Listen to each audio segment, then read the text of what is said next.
Hey, everybody. Welcome to Wake Up Patriots, Ed Henry Show. I'm pleased to be subbing for Ed. My name is Larry Swikart, if you don't know, co-author of A Patriot's History of the United States and Patriot's History of Globalism and a whole slew of other books. Also, I have my Wild World of History, if you're interested in history curriculum for high schoolers. Great stuff. Well, we have a full show today, and of course, I'm going to be talking about the debate prep, the debate preview and what's going on there.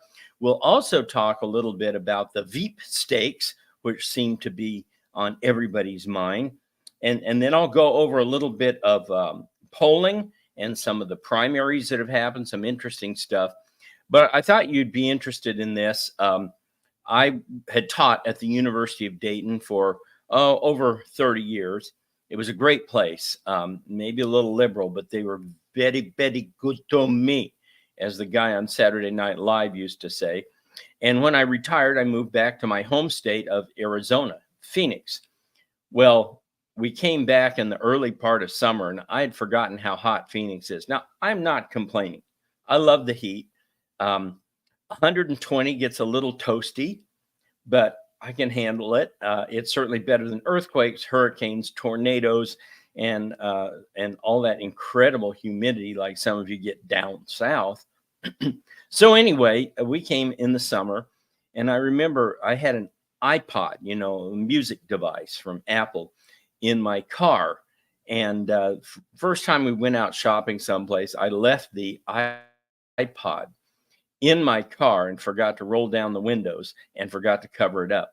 I came back out, and the sun had literally burned a hole in the screen and into the first part of the album cover of the song under, which happened to be Wheels of Fire by Cream. But anyway, that's how hot it can be. Right now, it's just a cool and balmy, about 105, 109, something like that. It's not too bad yet. So big night tonight. A lot of my colleagues, including Richard Barris, the pollster, whom I greatly respect, and Robert Barnes, the lawyer, whom I greatly respect. A lot of people are saying, "Oh, Trump made a big mistake doing this debate. It's all against him. He has all the things working against him. He got none of the setup of the debate right, none of the conditions right. He gave in to Biden on everything." And I will admit it's true that Trump might have negotiated for a few better stipulations in the debate. I don't know what. Obviously, the drug test, everybody's going, "Well, take the drug test." Yeah, good luck with that. But I want you to consider something else. I've been preaching to you ever since I've been on Ed Henry's show that our side suffers from a crisis of confidence. We got burned badly in 2020, burned a little bit more in 2022, not quite as badly. And our side is gun shy. We're so afraid of what they might do or what they might say that we think that we can never get anything right or to our advantage. And I'm not sure that's the case here. So, for example, what can Trump do that would in fact be a fantastic win for him? Well, I think he's got several things. Now, first, understand this. Joe Biden's objective is to somehow ruffle Trump, trigger him by using the term convicted felon. They're going to try to use that. I bet you if you have the drinking game, the old drinking game where you take a swig of whiskey or something every time somebody uses a word or a phrase, you probably get that term 20 times. I'm guessing 20 times tonight. So what should Trump do? My advice, and by the way, I sent this on to Team Trump, and I got a very favorable response from deep inside Team Trump. So I know they've seen this suggestion. My advice is roll with it. Instead of spending time battling the whole notion about the kangaroo court or Judge Merchan or corruption in the courts or anything like that, that's a rabbit hole you'll never get out of. It'll distract. What President Trump should do, this is what I advised them, was roll with it. Say, Well, this convicted felon is going to close the borders, is going to get rid of inflation, is going to end the Uke War with negotiations, is going to restore the American dream, is going to rebuild the American economy, is going to restore trust in America abroad and at home. That's what this convicted felon's going to do. And in fact, I would even go so far as to have a 3x5 index card in his pocket that every time that term is used, I know the camera won't be on him, but they won't be able to help themselves.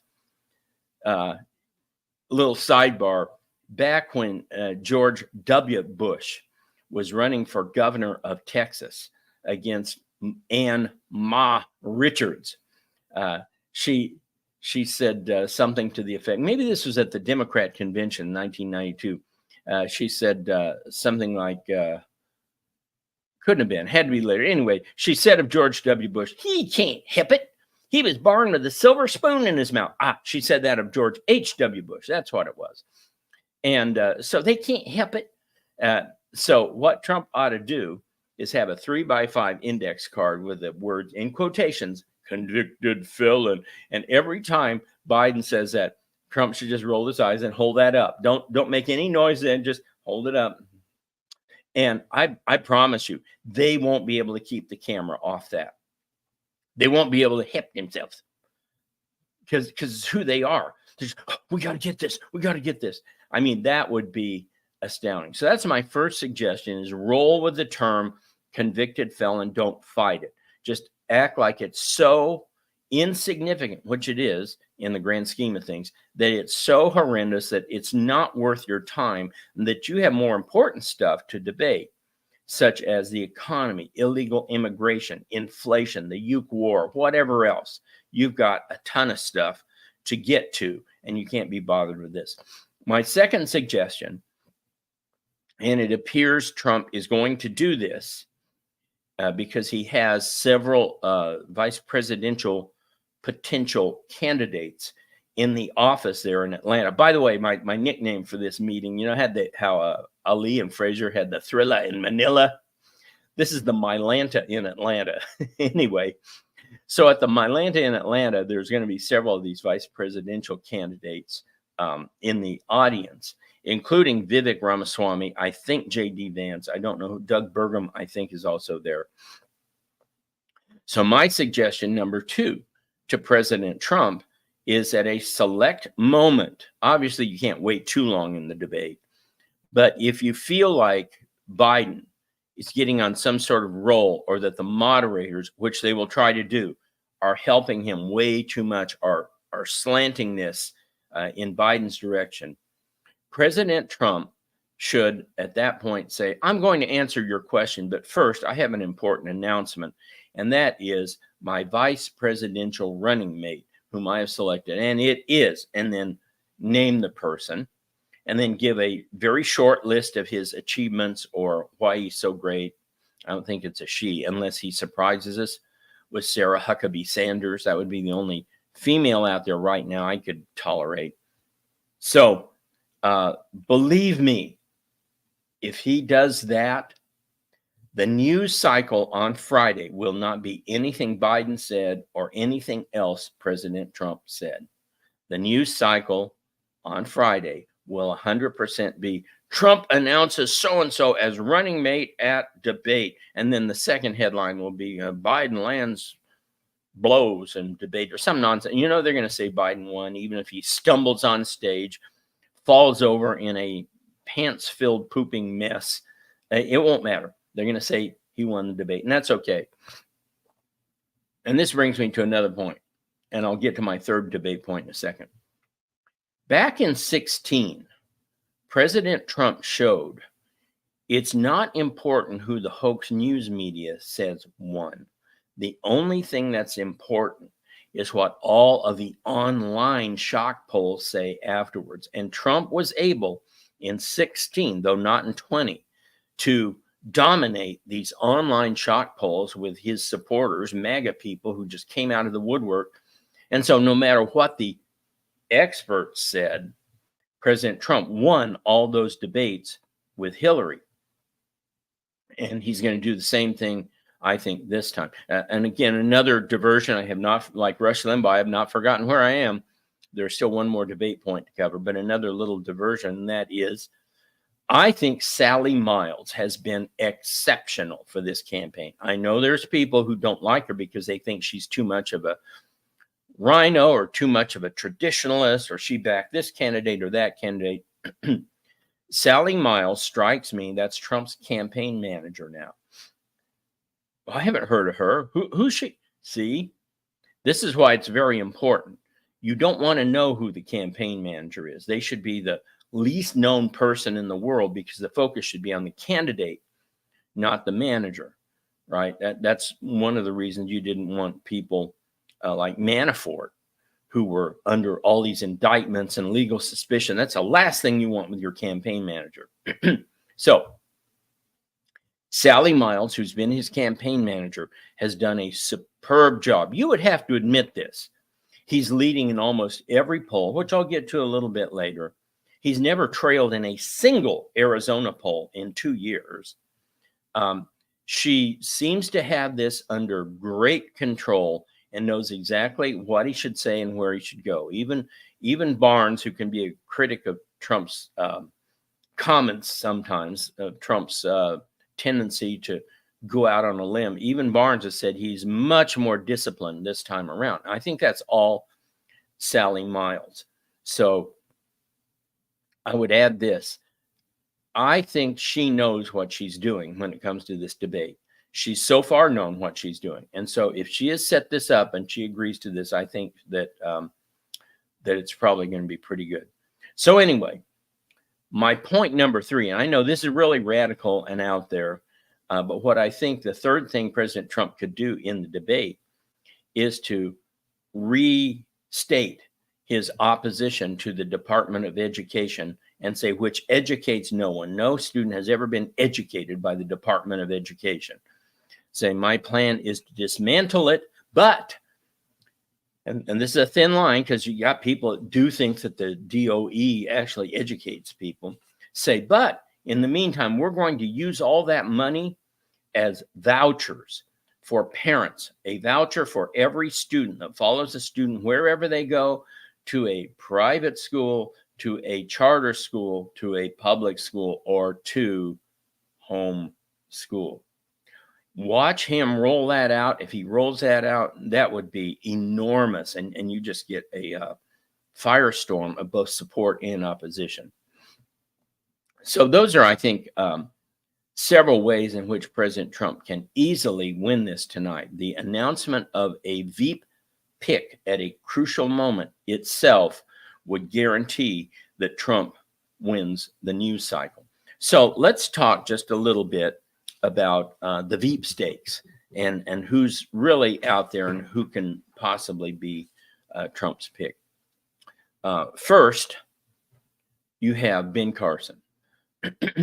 Now, Carson, I love the man. I think he's a great man, brilliant man, heart surgeon, great guy, religious man, God-fearing man. In any other year, Ben Carson would be a perfect running mate. Now, let's get over this notion for a moment. Excuse me. That it is early. Let's get over this notion for a moment that politics is the way it used to be in the 50s or 60s, where a vice presidential candidate would bring in a certain state or a certain number of voters. That really doesn't happen anymore. The last time I think this really happened, you've got two. One was possibly 1980, when Ronald Reagan still had a little bit of suspicion or distrust about being a cowboy, being way out there on the far right. And his selection, like it or not, of George H.W. Bush solidified a lot of that concern. They said, well, he'll have Bush watching over his shoulder. The fact is, and you can find this in my biography of Ronald Reagan called Reagan, the American President, the most recent bio of President Reagan with the most archival research inside the Reagan papers of any biography out there. You will find that George H.W. Bush was the most loyal vice president anybody's ever had. I know a lot of people don't like him, especially for his presidency, but nevertheless, when he was Reagan's number two, he stood behind Reagan, and I was able to find instances in the Reagan archives, the archival papers, there would be meetings, national security meetings and others, where Reagan wasn't present, and Bush would defend Reagan's position to the letter, even when most of the other cabinet secretaries were against it. So you might argue that in 1980, Reagan's addition of George H.W. Bush helped swing the election a little. I don't know. There's been no research to that. I'm just telling you what I found in terms of the Reagan papers. But clearly one that did was 1960, where John Kennedy added the Texan Lyndon Baines Johnson to the ticket, and that assuaged a lot of the concerns of a Northeastern liberal down in Texas, and also probably pulled in the state of Texas for John Kennedy. But other than those two examples, I think you have to look long and hard before you find any recent example of a vice presidential candidate really swinging the election. You might make a little case for Dick Cheney with Bush. Remember that whole thing? Well, again, I'm older, so I keep saying remember. Many of you may not remember, but when they rolled out the name of Dick Cheney as George W. Bush's Veep choice, the media had a template they ran with, and every one of them, I swear, people, it was almost funny if it wasn't so sad. They all used the term, Dick Cheney brings gravitas to the ticket. And you could say he kind of adds some gravitas. Oh, he really brings a lot of gravitas. And they all had that word in it. It was just sickening how they were just all reading from the same script. So maybe there was a little bit there. Here's my point. Whomever President Trump chooses, they're not going to swing the election. I suppose if he did something crazy like add Bobby Kennedy as Veep, this would bring in a few, but it would also alienate a lot because of Kennedy's anti-abortion, anti-gun positions.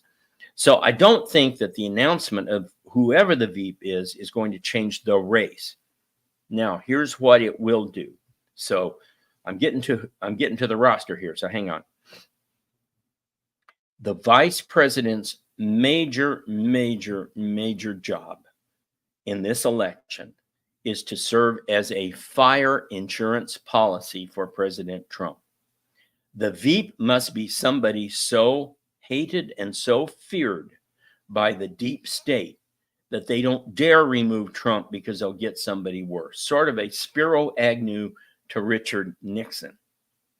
See, they've got to be at least as afraid of the Veep as they are of Trump. And if they're not, if you get somebody like a Tim Scott, Marco Rubio, you will have them after Trump from day one, and they may very well get him if enough rhinos think that we can get rid of Trump and get a moderate like a Scott or Rubio. Believe me, those guys are moderates when you look at most of the things they support. So here's the roster. Number one, Ben Carson. And I think Carson hits all the boxes. He's solid. He's smart. He's very loyal. But the ... He's not somebody the deep state will fear. Could I live with Carson? Yeah. The question is, can President Trump live with Ben Carson? I don't know. I am going to tell you that I think they would be much more inclined to go after President Trump to remove him with Carson as Veep as opposed to somebody else. Number two, Rubio, non-starter to me. Marco Rubio is a non-starter. He's in the neocon vein, big defense, foreign intervention kind of guy. That's not something we need. He's certainly a deep state player. He's worked for these guys. I know they spied on him in 2016, like they spied on everybody else, but he hasn't done anything about it. So I would say, in my view, he would be excluded. I do not know enough about Doug Burgum, except to know that he's vetoed 2 or 3 pieces of legislation, including one transsexual men and girls sports piece of legislation. And that alone raises red flags with me. Moreover, with Burgum, this is a guy who's a total unknown to the American people. Nobody knows who this guy is. He wouldn't help get a single vote. He appears, and again, I haven't followed him that closely, he appears to be a very milquetoast personality, not energetic or dynamic. And I would say he fails utterly on the first point of having the deep state so terrified of him that they don't dare remove Trump. So to me, he would be out. So that kind of leaves us really with 2 others. J.D. Vance of Ohio, the senator, our very best MAGA senator, and somebody who I think is irreplaceable in the Senate. Vance's problem is he's too good, but he's also positioned in a place where we cannot replace him. If Vance is the Veep, and he'd be that fire insurance for Trump, believe me. But if he is the Veep, Governor Mike DeWine of Ohio, a true rhino, I can tell you a Mike DeWine story sometime, a true rhino would replace him with a Mitt Romney type. And as we're going to see when we get into the polling and the primaries, we've already got one of those coming in Utah. We don't need another one. So to me, through no fault of his own, J.D. Vance must be excluded. You don't dare put him in because you're going to lose the Senate, even if you elect a Republican, and you're going to put a Romney type in there quite permanently. And so that leaves me with the last person, who is Vivek Ramaswamy. Now, I've got reservations about Vivek, as many people do. I think there's questions with his big pharma background. There are, of course, questions. Well, is he for real? When did he start believing this stuff? I don't concern myself with that nearly as much. You could have and did ask the same questions of President Trump back in 2015-16. Does he really believe this stuff? Is he going to be who he says he is? The thing with Ramaswamy that I like is his answers are dead on to every question, and they're straight out of the MAGA playbook, and he doesn't have to think about them. The old congressman, he's older now, but at the time, the young congressman, J.C. Watts, former quarterback of the University of Oklahoma football team, J.C. Watts had a saying, what's down in the well comes up in the bucket. And that is to say, what you have in your heart's going to come out of your mouth. I think this is in the Bible several times too. So every time Vivek is questioned, what's down in his heart comes up in his answer, and it is straight out of the MAGA playbook. And that's what leads me to think that he really does believe all this stuff and can be trusted. Again, there's always questions. There were questions about Trump in 2015-16. There were questions about Reagan in 1980. You just never know. But my gut tells me he's the guy. I did have a concern about his Hindu faith, but I will say I've also believed God has his hand on Donald Trump, and he's not going to let anything happen to Trump or allow him to be influenced by any outside influences. Let's put it that way. So if Donald Trump tonight, about halfway through the debate, says, I'm going to announce my vice presidential candidate right now, Vivek Ramaswamy has, boom, that would be a political earthquake, and the hoax news media would go crazy. All right. Well, let's take a look at one of our sponsors here. And, you know, America's certainly in danger. We all know that. I mean, we know that the excrement hitting the rotating device, the kind of danger that only real Americans are prepared for. And so what makes a real American? Whoever defends truth, a defender of freedom, a freedom fighter, somebody who knows what's coming and knows what the government will and won't do, which is almost nothing. Real Americans prepare for this with My Patriot Supply.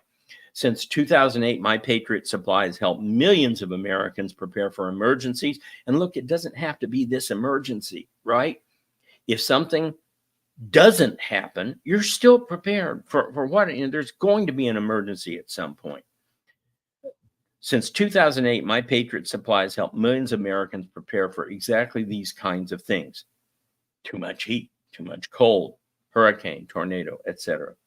Today, they're popular 4-week emergency food kits can't stay off the customers' carts. And so get yours right now at the website preparewithvnn.com. That's vnn.com. Each food kit contains over 2,000 calories every day, plus ultra durable 4-layer packaging, and it's going to stay good for 25 years. And that's a long time to store something and still have it be good, but this will do it. Order as many kits as you need and save $50 on every single one. Free shipping is included. So stock up today on these food kits with preparewithvnn.com. That's preparewithvnn.com. All right. So we looked at the debate and the primaries. So I was at the Veep Stakes, the debate and the Veep Stakes. So let's look at the primaries. There were some upheavals in the primaries, not the least of which were 2 members of the squad, Jamal Bowman and Cori Bush, both lost. And Jamal Bowman lost huge. And this was the guy, you remember him, he didn't like the way the Republicans had a majority on a vote. We're going to pass a certain bill.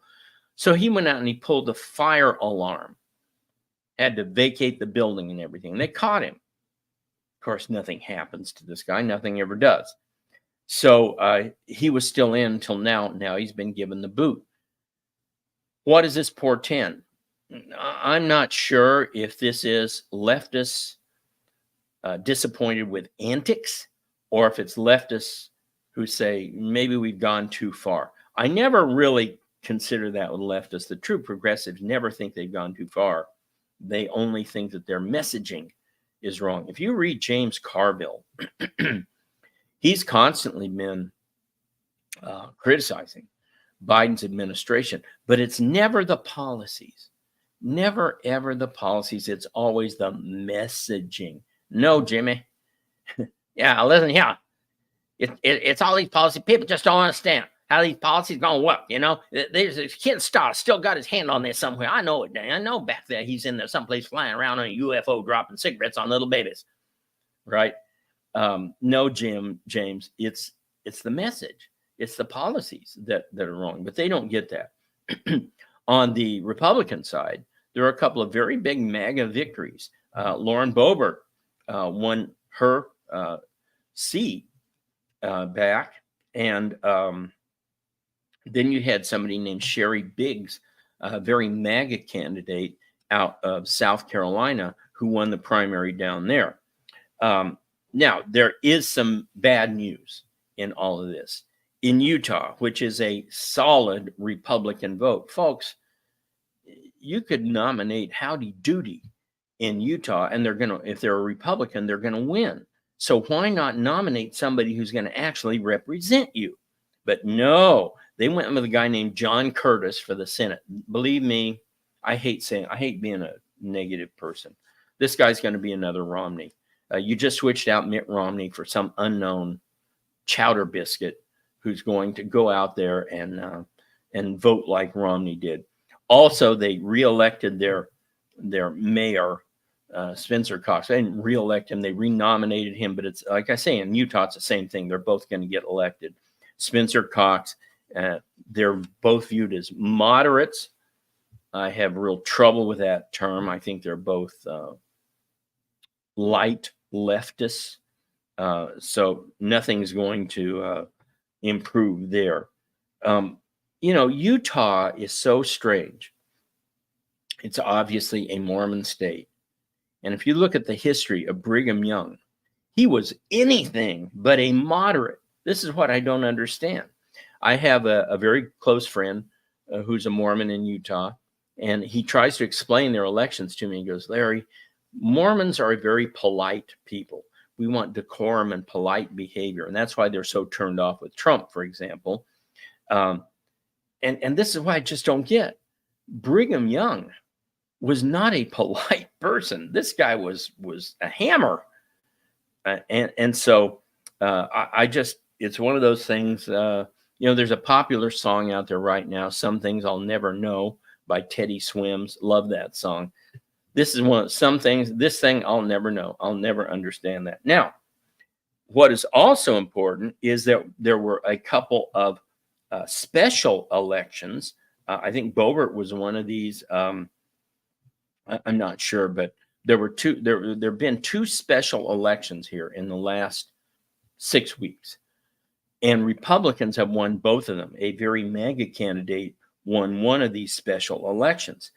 Now, I say that because of this. How many of you who are on social media at all remember in the last month or so, there have been all these hysterical people on our side who've been saying, oh, the rhinos in the House are trying to give the House away, give the majority away by having all these resignations. And that's part of Paul Ryan's plan. My nickname for Paul Ryan is RuPaul. This is part of Paul Ryan's plan. Well, if it was, it hasn't worked out that way because we've now added back to our majority. I think we're now one short of where we were back in 2022 when we won, I think it was 8 seats. I think we've gotten back 2. We had a 5-seat majority. I think now it's 7.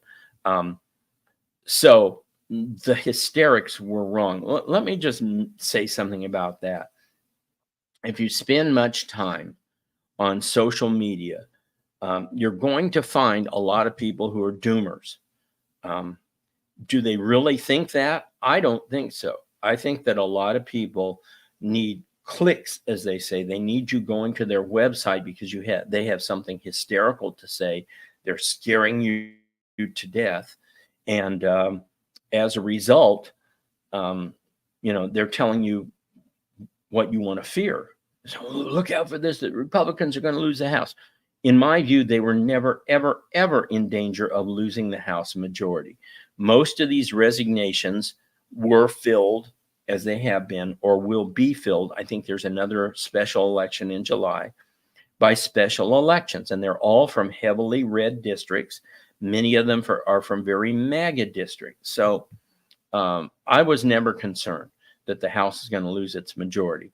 And you've got to always take that into consideration when you're looking at these doomers or these hysterical people on the web, is that they need to say this in order to get clicks, which gives them money.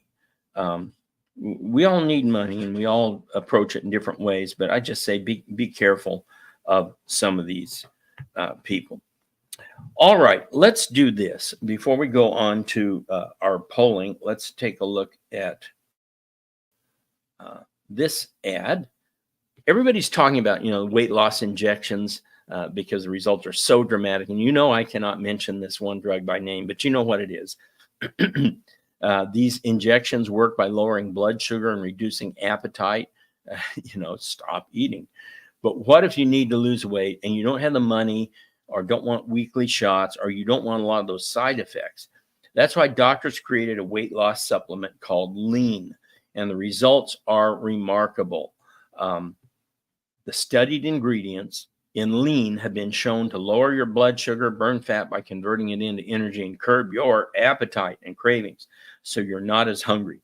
But listen here, Lean is not for the casual dieter. It's not for somebody who just needs to lose 5 pounds to tighten up their body.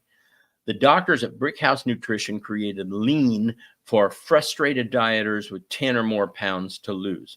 So let's get you started with 15% off and free rush shipping so you can add Lean to your healthy diet and your exercise plan.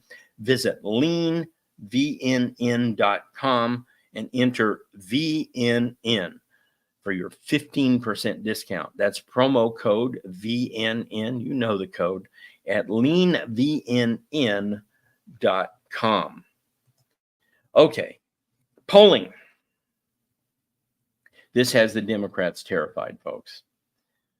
They thought after the conviction announcement that Trump's polling numbers were going to go into the toilet. And admittedly, in 2 or 3 polls, Biden jumped to a 1 or 2 point lead very temporarily. It's gone now. He's fallen back in almost every poll. And the most recent, and this is the biggie, this is the one they all watch, the New York Times poll, the Slimes, as I call it. The New York Times poll has President Trump up 4. I mean, that's big. For a Republican to win the national popular vote, to be at 1% over, be 51-49. If you're at 51-49, you will win the national popular vote. To be up 4, this suggests President Trump has some cushion there. By the way, most of these polls, not all, but most are getting close to the 49-50% level for President Trump, which is basically curtains. By the way, are you ready for this? The New York Slimes poll has Trump up 7 when all candidates are included. Bobby Kennedy, Cornel West, whoever, Jill Stein, Howdy Doody, or whoever the socialists run, somebody like that. 7. Now that's shocking. That's a landslide. That would translate to at least 340 electoral votes, maybe 400. I mean, that's huge. And you're going, well, that's kind of crazy. Well, first, and I've said this before, Bobby Kennedy is not going to be on all the ballots. We know he won't be on Georgia and Arizona. Too hard to get on those ballots. He will be on Pennsylvania, maybe on Michigan, maybe on a couple of others. It's pretty clear now from almost all the polling that Bobby hurts Biden. It's very clear he hurts Biden, or Bobby would be on that debate stage tonight, because Trump certainly would let him on. So I think you need to start looking at polls in terms of the 5-way or the 6-way split, because that's very clearly what we're going to have in the fall in many of these states. But let's keep going, huh? How about Quinnipiac? This is a very Trump unfriendly poll. Q poll, as we call it, has been very Trump unfriendly, going all the way back to 2016. And they've got Trump up 4, and they've got Trump at 49%. So when you throw in those other candidates, you're looking at a 5-point lead or more. This is shocking. I've got to repeat this to you. I know I've said it before on Ed's show. Trump never led in a single national poll in 2020. He led in a few in 2016. But for all the polls, as they are doing now, to show him on top or back on top, even the ones that temporarily had him down during the announcement of the convicted felon thing, this is a big deal. So you might know the name Nate Silver, or as I call him, Little Natey Silver. And Silver began his career as a sports statistician.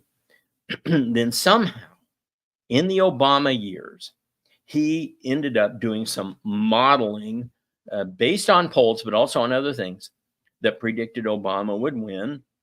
And again, this is history. But if you go back to around August of 2008, McCain was actually leading in a number of polls. And this is when McCain ended, or suspended rather, his campaign because of the financial crisis. And he thought Obama would do the same, which is silly. A Democrat never suspends their campaign. And after that, McCain never led again. Well, Nate Silver was one of the first ones to pick up that Obama was going to win that. And so he was elevated to this very high position with a website called 538. And he has been cited by all of the insiders and the progressives ever since. Well, what does Nate Silver say? Well, they're not going to like what Nate Silver says, because right now he said, and this is as of yesterday, quote, "This election is not a toss-up. Trump definitely is leading. So for Silver to say that, that's a very, very big deal. I know it's driving the liberals crazy. By the way, when the New York Times poll came out about a month ago with Trump in the lead, the liberals absolutely freaked out to the point that Joe Scarborough on his Morning Joe show was just screeching about how can they do this? This is so irresponsible to put out a poll. It's so irresponsible. They shouldn't be doing this. Now, I'll be the first to admit, and Rich Barris will tell you the same thing. 1 out of every 20 polls is just going to be bad. It's just the nature of how you survey people, what kind of answers you get, where they go with their answers. It's just, you can't help it. So you can't help it.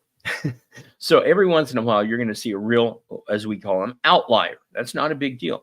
Go with the trends. What are the trends saying? What are the majority of polls saying? Real Clear Politics has President Trump up about 1 nationally now. That's really, really big. Remember, Trump can win the Electoral College trailing by 1, which is what he did in 2016. The Electoral College, the swing states are all swinging in his direction fairly big. Every single poll that comes out now has him winning 5 of the 6 swingy states, Arizona, Georgia, Pennsylvania, Wisconsin, Michigan, and Nevada. Usually one of these polls will have him tied in one place, either Wisconsin or Nevada or Michigan, and losing one of the states. But it's not always the same one. So again, when you go by the polls of these swing states and you go by the trends, what you're saying is Trump is leading in almost every poll in all of the swing states. So let's check out something else. What do the betting markets say? Now, I do caution you on this. In 2020, along with Barris and Tracy Beans of UncoverDC.com, we held an election night coverage called Decision 2020 USA, and or was Decision USA 2020. Sorry, we're going to do the same thing this November 5th. I'll be doing it this time with Seth Keshel, my statistician, and Ash Epp, and we're going to do live streaming coverage. Now, last time we were sucking people out of CNN and Fox coming over to our stream, so I'll get you more information on that later. But I will be covering election night live with accurate and truthful reports. If it ain't there, I'm not going to report. I'm not going to give it to you. Not hopium, nor doomerism or gloomerism. If it's clear that Georgia has been won by 8 o'clock, we'll call Georgia. All right. Anyway, the betting markets. See, I hadn't forgotten where I was. The betting markets on that night, election night 2020, were 97, 98, 99% Trump is the winner. That, of course, was before they shut down the counting in 5 states and found a whole bunch of new ballots for Joe Biden. So what I'm saying is take the betting markets with a grain of salt. I think that polling across the board is a better indicator of where we really are. But for what it's worth, one polling market has Trump at 75% to win right now. Poly markets is a little bit lower. It's 60% to win. But still, you know, that's a lot, and it shows you really where we are. Back for a moment to a Colorado special election, not Lauren Boebert's. There's a guy named Lopez who beat a Democrat in this special election. So this fills one of those empty GOP spots. But wait a minute. Hold on. Here's the important stuff. Lopez beat this Democrat by almost 24 points in a district that Trump only won by 18. He's very, very MAGA. And this shows that in this election, there was a difference of 5.3 points over 2020. Now you start applying, if that holds true through the rest of the country, and the country has shifted 5.3 points to Donald Trump, then you're looking at something like a +2 or a +3 Trump national victory. Also, I've been following these polls by Tony Fabrizio. Now, Fabrizio and McLaughlin are two pollsters who do a lot of polling for hire for the Trump campaign and for Republicans. By the way, I've urged many of these campaigns without success to adopt Rich Barris. I think he's better than either of these guys, but these guys aren't bad. So anyway, Fabrizio this week released an internal Trump poll showing Trump down. Now wait, down between 3 and 7 points. Well, that's not so good. Wait a minute. In Oregon, Washington, and Rhode Island. Trump was only down 7 points in Rhode Island. This is a state he lost in 2020 by 21 points. In other words, there's been a 14-point swing toward President Trump in Rhode Island, but it's the same everywhere I look. In California, for example, Trump is somewhere around minus 10. He's not going to win California unless by some stretch Bobby takes a huge swath of the Democrat vote. But being down just 10 in California, where was he in 2020? President Trump lost California by 29 points. That's a 19-point shift. What about New York? New York, President Trump in the latest two polls was down 6 and 8 points in a state he lost by 23 in 2020. What am I telling you? Whether it's Minnesota, New Jersey, Oregon, Washington, Rhode Island, California, New York, wherever you look, across the board in these blue states, President Trump has gained an enormous amount of ground. So much so that in Minnesota, which no Republican has won since, was it Bush? George H.W. Bush in 88. In Minnesota, Trump in one poll is up 2, and in another poll was tied. This is massive. It's very, very important. Again, the trend is our friend. Across the board trends. This is what we've got to keep our eye on. All right. One more word from our sponsors here, and we thank our sponsors. Debt. You go to bed thinking about it. You wake up thinking about it, and here's the truth. The debt system traps you into debt. What else is it going to do? High interest credit cards and loans make it nearly impossible to ever pay off your debt. You're just paying off interest. And insane inflation keeps you stuck paycheck to paycheck. Well, how about Done With Debt? This is your lifeline. Done With Debt has an ingenious new strategy to help you erase your debt faster and easier than you ever thought possible. Done With Debt is your lifeline. Done With Debt will help you get out of debt. It analyzes all the debt options you qualify for, and there are many. They know how to reduce bills. They know how to cut interest rates. Their skilled staff and negotiators know how to get debt out of your life permanently without bankruptcy and without another new loan. Done With Debt are the experts in brilliant strategies for eliminating debt. But you need to hurry because some debt solutions are time sensitive. You never know when inflation is going to kick up again and the banks will have to raise interest rates yet again. Here's how easy they make it. Go to donewithdebt.com. That's donewithdebt.com and select VNN, Vigilant News Network, at checkout. That's donewithdebt.com. Well, let's talk in our last minutes here about the Supreme Court's dismissal of the media censorship case with Biden. And they dismissed it due to lack of standing. Now, my special court guru, Zen Master, and I have a running fight over this. It's one area where we pretty much disagree. And he says standing is a very long-standing, no pun intended, concept in American jurisprudence. Robert Barnes disagrees. He says, no, it's fairly recent in the 20th century that you saw nothing of standing really in the 19th century.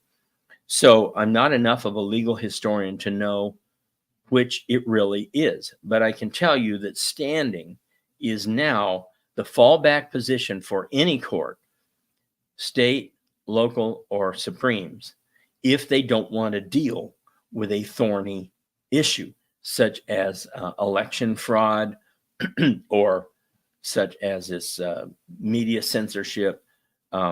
It's one way they can get out of having to make some really Dred Scottish type decisions, right? Some Dobbsish type decisions that are going to blow back on them.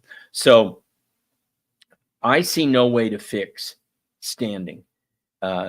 It's based in Article 3 of the Constitution, and you're going to need a constitutional amendment. Not impossible, but right now it's standing just doesn't resonate with anybody. It's not anything that anybody gets worked up about. So it's going to be extremely difficult to try to get any consensus to overthrow standing. That's why I have argued to my friend Zen Master that he and people like Barnes and others who are in the legal system must find a way to exert pressure to change this at the judge level. You're going to have judges say, no, we're not going to use this this questionable standing issue to avoid tough judicial decisions. Now, today's Thursday. Some decisions came out yesterday, including this one. The big one, the Trump, well, there's two of them. There's a Trump immunity decision, and there is the Fisher case. I'll get into Fisher in a minute. The Trump immunity decision obviously is on everybody's mind. What's happening with this? And if you go back to December 20th of 2023, I got a note from Zen Master who said the Trump cases are over, are basically over. He didn't use that word. He said they're basically over because the Supreme Court has rejected Jack Smith, the prosecutor, you know, the guy that looks like Count Dooku in Star Wars, Jack Smith, that Jack Smith had filed for an expedited ruling on immunity from the Supreme Court. And on December 20th, last year, 6 months ago, the Supes said, nope, no expedited decision here. You wait your turn in line, Count Dooku. And so the leftist analysts, such as Mark Elias, Mr. Lawfare, and Lawrence Tribe, who's kind of the leftist version of Alan Dershowitz, have been all over the place just screeching and screaming about how the Supreme Court has given Trump a victory in the immunity case even before they've ruled on it. And their ruling is that by delaying, by pushing that this far out, they have essentially taken it off the table before the election. That, with the exception of the New York case with Alvin Boast and Bragg, none of these cases are going to come to before a jury before 2025. It's just the states, the court calendars. They're not going to come up before 2025.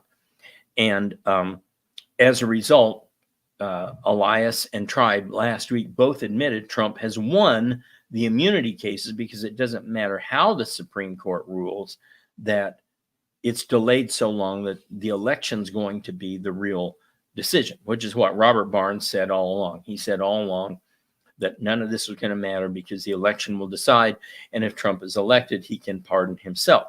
Now, in the meantime, there is this outside possibility, but it is a possibility that Judge Merchan, this kind of nut job up in New York, is going to sentence President Trump to jail for what is really a misdemeanor, what they fined Hillary Clinton $100,000 for doing, fined Obama $85,000 for doing.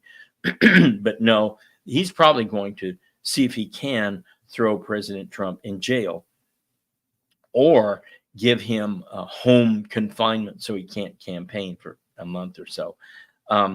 Zen Master wanted me to remind you of this. There can be no appeal before the sentencing. Technically, in fact, did you know this? Trump has not been convicted until the judge pronounces the conviction at the sentencing and then imposes a sentence.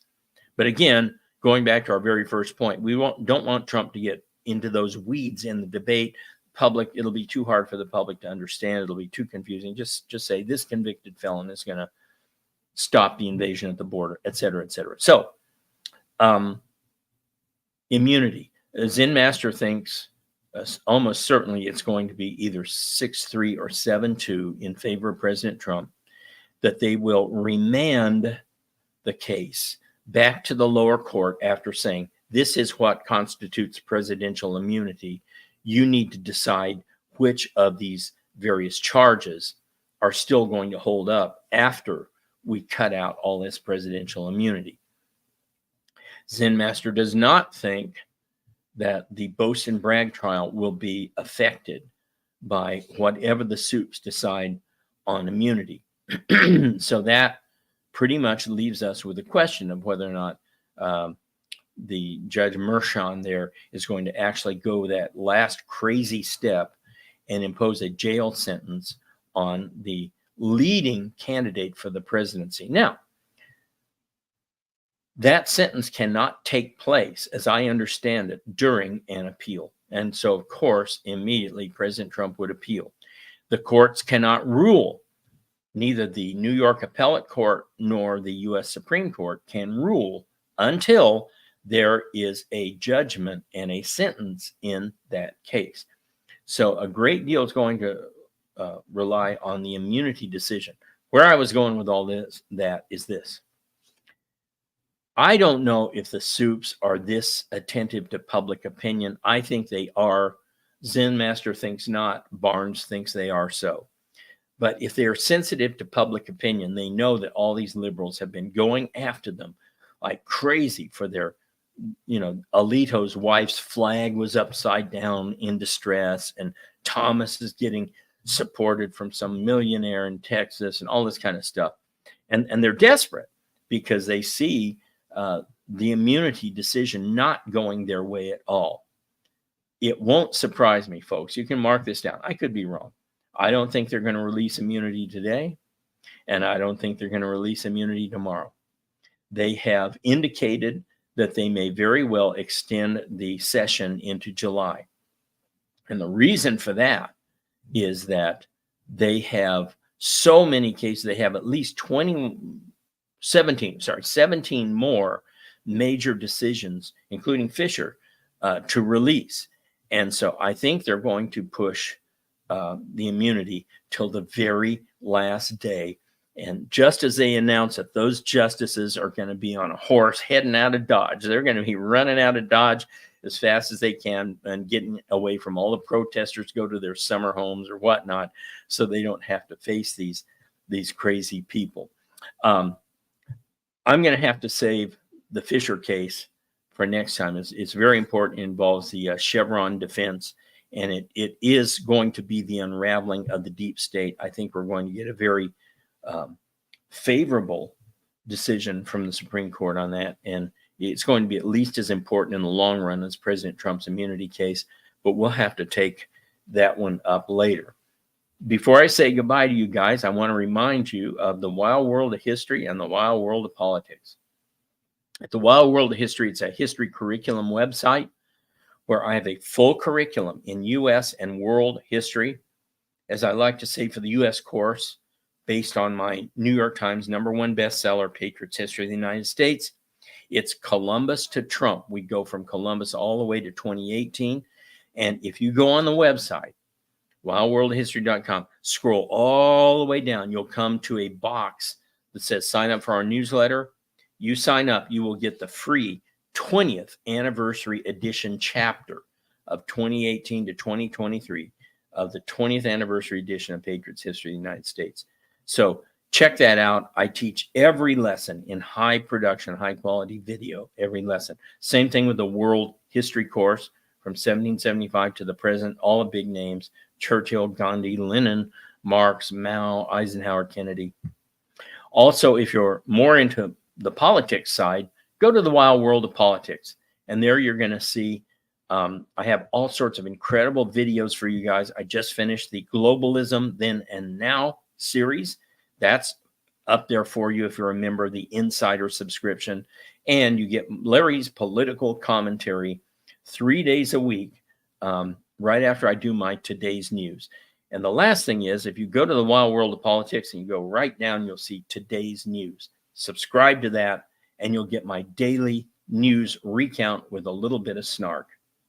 All right. Thanks again to Ed Henry for having me here. Thanks to our sponsors, and I'll see you next time.